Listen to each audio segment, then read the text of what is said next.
The inmate and I were fighting for about 45 seconds, seemed like an hour, but it was enough for him to pick me up, throw me against the wall, have the shovels fall on me, stand up, try to hit me again, drag me around the room, and then we both fell to the ground. And as I looked up, an officer who just started the department, only been working for less than a month, was standing there with an MK9, which is a pepper spray dispenser. And I could tell that he didn't know what to do. He didn't know whether to shoot the inmate or not. The inmate was starting to grab me again. I grabbed him by the hair and pulled his head up, and I told the officer, go ahead and spray him, even though I knew we were both going to get hit. Well, he hit the inmate right in the face, and it bounced right into mine. And so I took about as much spray as the inmate did, and I burned for the whole night. I went slamming to my knees on the pavement, and then the inmate somehow landed on my back, and my other coworker landed on his back. And then she ended up pulling the inmate off, and I ended up rolling with her. You know, you hear of attacks by a dog, and that's what it reminded me of. I was screaming. He bit her in several places. And then he just didn't let go of the last one, which I have a scar on me about like that, the size of a quarter, where his bite was. It went right through my uniform and everything. I was assaulted by 2 Mexican Mafia associates on the 3rd tier. I was beat up real bad. They picked me up and were trying to throw me off the tier. I was able to pull my handcuffs out and was able to lock one handcuff on the rail. And as I went over, I was able to apply the other handcuff on my left wrist. So I dangled up there for a short time. Plus I was bleeding pretty bad from my face, forehead mostly, and the blood was obstructing my view and stuff, so. Hey, I was thinking of survival. He was facing the wall. He had his hands behind him. My partner was behind him. He went to put the cuff on, and at that point, when he put the cuff on, he just made a sudden move and came with his hand and hit me right on the head. Just walking through the middle of the day room, right out of the blue, man. He's leaned forward, wham, and just kicked me right in the groin area. When he hit me again on the neck, I felt like a sharp twinge or something, and I fell on the floor.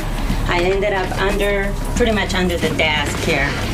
I noticed he had cut marks on his hand, so as I was uncuffing him, that half a second hesitation to see why, in my mind, it's going, why is he bleeding? Because he wasn't bleeding a second ago. That's when, boom, I got hit. Something like that happens so fast, it takes a minute for your brain to process that you, like I said initially, I thought I was punched until I saw the blood. And then I realized that he put blood on the weapon, so I had to test, had to go for hepatitis C test for up to a year. Well, an inmate, again in full restraints, came up to me with a question, and as I was answering it, I was seated. He stood up and slashed my face. If I ever visualized a killer look, that is what I saw. And I'll never forget the look in his eyes when he was looking at me. When I got a phone call that there was a riot out here, that my daughter had been injured and they were taking her to the hospital, it was, I think my heart was in my throat and I felt sick. I was really mad that this guy did this. Excuse me.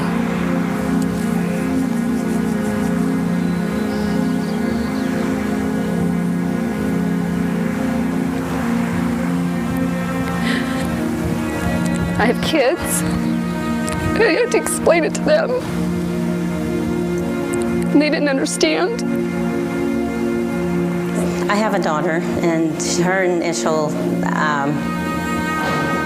reaction was, "You're not going back over there. You don't want to over there. That's, you know, I don't want you to get hurt again." And she was pretty scared. You know, she told me, "Why do you want to do this? Why do you want to be there with all those mean guys?" And I told her it's my job. I was exposed to HIV, hepatitis A, B, and C. It was a real emotional time for the last 6 months for me. If your kid fell off their bike and had a bloody knee, it was like, let me glove up, I don't want to touch him. It was a bad feeling. But then I'm over that now, pretty much now. It's really, really hard to have someone working in a prison when you love them as much as I love my daughter. I was scared, and I didn't want to be scared. I loved my job, and I loved the people I worked with. They were really great people, and now I had a fear that I didn't have before.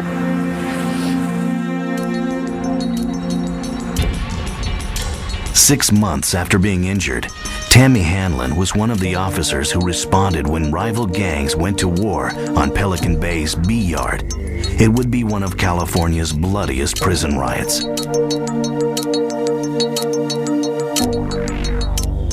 You can almost sense an evil presence. It was really something that was, it was almost like a cloud of wickedness basically came down this yard.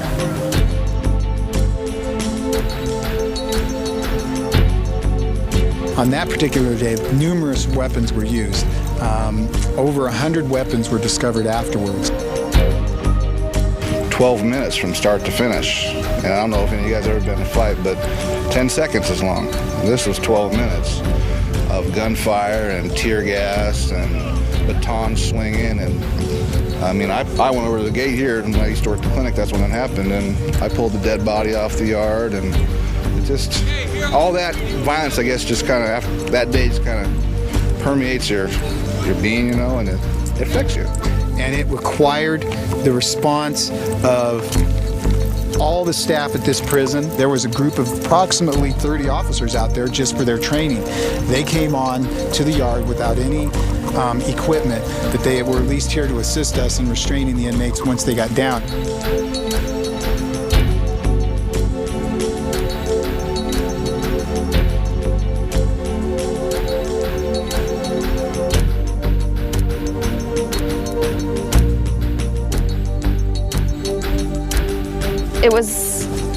It was like a war zone out here. I had never seen anything like it in my life.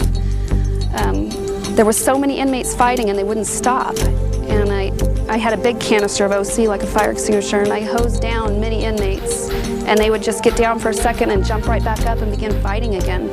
We continued to tell them to stop. They didn't. They would get down for a moment, then they would get back up when they could see that we were still outnumbered by them.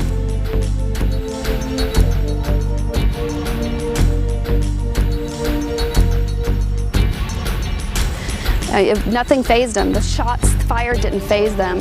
There was an inmate really badly injured, and he was laying on the grass, and I bent down and I was shaking so bad just to touch him or get that close to him, and he told me, you know, that I was shaking worse than he was, and he was injured pretty bad. And I told him, I said, well, that's because last time I was out here, one of you guys punched me. And he said, you know, oh, I'm sorry, that was you. And they continued until I think one of the inmates got shot. And when he got shot, that pretty much slowed him down.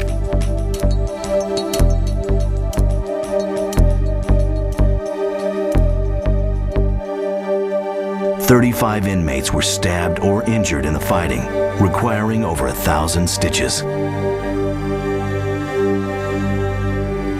And I remember there was officers that were actually crying, you know, and I remember hugging a few. You could just sense something out here. It was terrible.